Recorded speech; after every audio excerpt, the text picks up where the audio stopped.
ಹಿರಿಯ ಪ್ರಾಥಮಿಕ ಶಾಲೆ ಲಕ್ಷ್ಮೀ ಸಾಗರ. ಇದು ನಮ್ಮ ಶಾಲೆ, ನಮ್ಮೂರ ಶಾಲೆ, ನಮ್ಮೆಲ್ಲರ ಶಾಲೆ.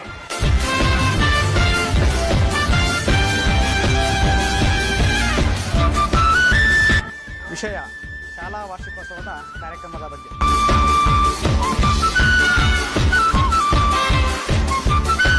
ಇದೇ ತಿಂಗಳ ಫೆಬ್ರವರಿ 24ನೇ ತಾರೀಕು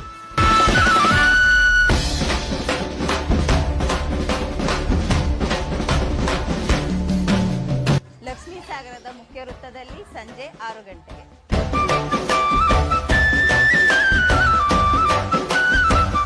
ನಿಮ್ಮ ಮಕ್ಕಳ ನೃತ್ಯವನ್ನು ನೋಡಲು ತಾವೆಲ್ಲರೂ ಬಂದು ಮಕ್ಕಳ ಉತ್ಸಾಹವನ್ನು ಇನ್ನಷ್ಟು ಇಮ್ಮಡಿಗೊಳಿಸಬೇಕೆಂದು ವಿನಂತಿ.